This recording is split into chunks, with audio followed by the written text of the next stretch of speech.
ಈಗ ನೀವು ಮುಂಚೆ ಅಂದ್ರೆ ಮೊದಲು ಇಂಡಸ್ಟ್ರಿಗೆ ಎಂಟ್ರಿ ಕೊಡುವಾಗ ಏನ್ ಸಜೆಸ್ಟ್ ಮಾಡಿದ್ರು, ಏನ್ ಹೇಳಿದ್ರು, ಹೇಗೆ ಅನ್ನೋದು ಇಂಡಸ್ಟ್ರಿಗೆ ಬರ್ತೀನಿ ಅಂತ? ಅಲ್ಲ, ಪ್ರಿಪೇರ್ ಆಗಿ ಬನ್ನಿ ಅಂದ್ರು. ಅದಕ್ಕೆ ಮುಂಚೆ ನಾನು ಅವ್ರ ಜೊತೆ ಕೆಲಸ ಮಾಡಿದ್ದೆ. ಅವ್ರು ಅಂಬರೀಷ್ ಅಲ್ಲಿ ಮಾಡಿದ್ದೆ, ಚಕ್ರವರ್ತಿಯಲ್ಲಿ ಮಾಡಿದ್ದೆ. ಸೊ ಪ್ರತಿಯೊಂದು ಹೇಳೋದೇನು ಅಂದ್ರೆ, ನಿರ್ಮಾಪಕರಿಗೆ ಉಳಿಸ್ರಿ, ಒಳ್ಳೆ ಸಿನಿಮಾ ಮಾಡಿ, ನಿರ್ದೇಶಕರು ಸಪೋರ್ಟಿವ್ ಆಗಿ ಟೈಮ್ ಸರಿಯಾಗಿ ಹೋಗಿ. ಸೊ ಅಷ್ಟೇ, ಅದ್ರ ಮೇಲೆ ಏನೇನು ಪಂಚುವಲ್ ಆಗಿರಿ ಅಂತಾರೆ. ಹೊರಗಡೆ ಇದ್ರೆ ತುಂಬಾ ಜನಕ್ಕೆ ಯಾವತ್ತೂ ಸಪೋರ್ಟಿವ್ ಆಗಿ ಇಂಡಸ್ಟ್ರಿ ಇರೋರ್ಗೆ ಇರ್ತಾ ಇದ್ರು.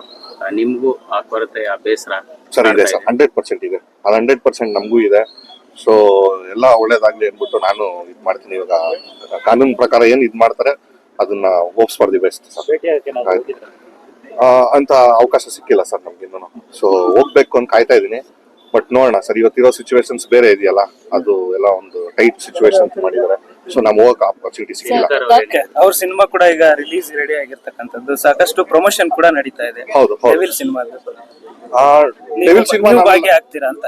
ಇಲ್ಲ, 100% ನಾವು ಭಾಗಿ ಆಗ್ತೀವಿ. ಯಾಕಂದ್ರೆ ನಮ್ಮ ಕಷ್ಟ ಕಾಲದಲ್ಲಿ ಅವರು ಕೈ ಹಿಡಿದು ನಮ್ಮನ್ನ ಬೆಳೆಸಿದ್ದಾರೆ ಅಂದಾಗ, ಇವಾಗ ಅವ್ರ ಸಿನಿಮಾಗಳಿಗೆ ನಾವೆಲ್ಲರೂ ನಿಂತ್ಕೊಂತೀವಿ, ನಾವು ಸಪೋರ್ಟ್ ಮಾಡ್ತೀವಿ. ನಾವು ಸಪೋರ್ಟ್ ಮಾಡೋದೇನ್ ಬೇಕಾಗಿಲ್ಲ, ಅವ್ರ ಸೆಲೆಬ್ರಿಟೀಸ್ ಇದಾರೆ, ನಮ್ದು ಒಂದು ಅಳಿಲ್ ಸೇವೆ ಅಂದ್ಬಿಟ್ಟು ನಾವು ಅವ್ರ ಜೊತೆ ನಿಂತ್ಕೊಂತೀವಿ ಅಷ್ಟೇ. ಸರ್, ನೀವು ಹತ್ರದಲ್ಲೇ ಇರೋದ್ರಿಂದ ಅವ್ರು ಒಂದು ಮಾತು ಹೇಳಿರ್ತಾರೆ, ಅಂದ್ರೆ ನಂಗೆ ಸ್ವಲ್ಪ ವಿಷ ಕೊಟ್ಬಿಡಿ ಅಂತ. ಈ ಸ್ಟೇಟ್ಮೆಂಟ್ ಎಲ್ಲ ಕೇಳಿದಾಗ ತುಂಬಾ ಬೇಜಾರಾಗೋಯ್ತು ಮೇಡಮ್ ಅದು ಕೇಳಿ. ಯಾಕಂದ್ರೆ ಇವತ್ತು ಏನ್ ಸಿಚುವೇಶನ್ ಇದೆ ನಮ್ಗೆ ಯಾರಿಗೂ ಗೊತ್ತಾಗ್ತಾ ಇಲ್ಲ, ಅಲ್ಲಿ ಏನ್ ನಡೀತಾ ಇದೆ ಅನ್ಬಿಟ್ಟಿದ್ದಾನೆ. ಯಾಕಂದ್ರೆ ಆ ಪರಿಸ್ಥಿತಿ ಅನ್ಭವಿಸ್ತಾ ಇದಾರೆ ಅಂದಾಗ ಅವ್ರಿಗೆ ಗೊತ್ತಿರ್ತದ ಅದ್ ನೋವೇನು ಅನ್ಬಿಟ್ಟಿದ್ದಾನೆ.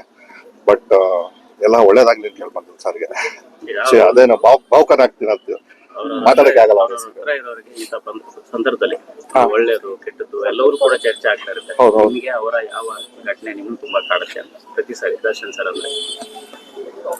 ಅಲ್ಲ, ಪ್ರತಿ ಸತಿ ನಾನು ಅವ್ರನ್ನ, ಯಾಕಂದ್ರೆ ಪ್ರತಿ ಸತಿ ನಾವು ಸಿನಿಮಾ ಸ್ಟಾರ್ಟ್ ಆಗ್ಬೇಕು, ಇಲ್ಲ ನನ್ನ ಮನೆಗೆ ಯಾವಾಗ್ಲೂ ಹೋದ್ರು ಅವ್ರ ಹತ್ರ ಮಾತಾಡ್ತಾ ಇದ್ದಿದ್ದು ಒಂದೇ ಸಿನಿಮಾ. ನಮ್ಮ ಫ್ಯಾಮಿಲಿ ಮಾತುಗಳು ಯಾವ್ದು ಮಾತಾಡ್ತಾ ಇಲ್ಲ, ನಾನು ಕಮ್ಮಿ ಮಾತಾಡ್ತಾ ಇದ್ವಿ. ಸಿನಿಮಾ ಹಿಂಗಿದೆ, ಆಮೇಲೆ ಕ್ಯಾಮ್ರಾ ಬಗ್ಗೆ, ಟೆಕ್ನಿಕಲ್ ವಿಷಯ ತುಂಬಾ ತಿಳ್ಕೊಂಡಿದ್ರು, ತುಂಬಾ ವಿಷಯ ಮಾತಾಡಿದ್ರು. ಸೊ ನಮ್ಗೆ ಹೇಳ್ಕೊಡೋರು ಹೆಂಗ್ ನಿಂತ್ಕೋಬೇಕು, ಹೆಂಗ್ ಮಾಡ್ಬೇಕು ಅಂದ್ಬಿಟ್ಟಿದ್ದಾನೆ, ಇಂಡಸ್ಟ್ರಿಯಲ್ಲಿ ಹೇಗ್ ನಡ್ಕೋಬೇಕು ಅಂದ್ಬಿಟ್ಟಿದ್ದಾನೆ. ಸೊ ಇವತ್ತು ಏನಿದೀವಿ ನಾವು, ಅದು ಅವ್ರ ಮಾರ್ಗದರ್ಶನದಿಂದ ಇದ್ದೀವಿ.